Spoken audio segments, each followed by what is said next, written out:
एक पक्षी था जो कि रेगिस्तान में रहता था, बहुत बीमार, कोई पंख नहीं, खाने पीने के लिए भी कुछ नहीं, रहने के लिए कोई आश्रय नहीं। एक दिन एक गरुड़ उधर से गुजर रहा था।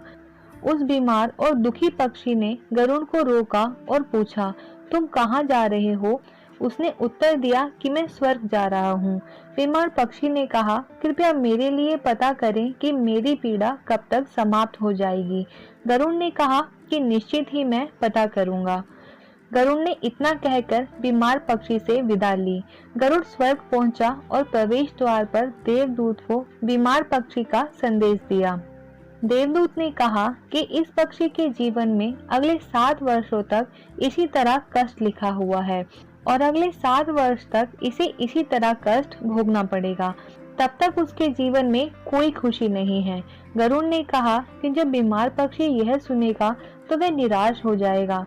क्या आप इसके लिए कोई उपाय बता सकते हैं? देवदूत ने उत्तर दिया कि उससे कहो कि इस वाक्य को हमेशा बोलता रहे, इन सब के लिए भगवान तेरा शुक्र है।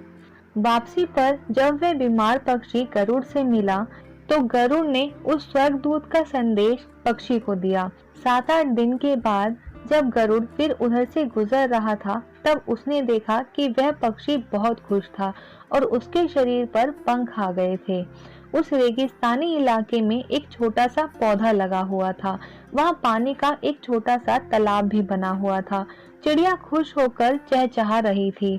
गरुड़ चकित था। देवदूत ने कहा था कि अगले 7 वर्षों तक इस पक्षी के लिए कोई खुशी नहीं होगी। इस सवाल को ध्यान में रखते हुए गरुड़ ने स्वर्ग के द्वार पर देवदूत से मिलने पहुंच गया।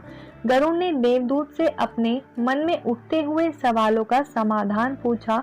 तब देवदूत ने उत्तर दिया कि हाँ, यह सच है कि पक्षी की जिंदगी में 7 साल तक कोई खुशी नहीं लिखी थी, लेकिन क्योंकि पक्षी हर स्थिति में इन सब के लिए भगवान तेरा शुक्र है बोल रहा था और भगवान का शुक्र कर रहा था, इस कारण उसका जीवन बदल गया।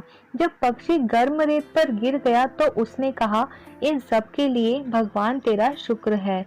जब ये उड़ नहीं सकता था तो उसने कहा कि इन सब के लिए भगवान तेरा शुक्र है। जब उसे प्यास लगी और आसपास पानी नहीं था तो उसने कहा कि इन सब के लिए भगवान तेरा शुक्र है। जो भी स्थिति हो, पक्षी दोहरा रहा था कि इन सब के लिए भगवान तेरा शुक्र है और इसीलिए 7 साल 7 दिन में समाप्त हो गए।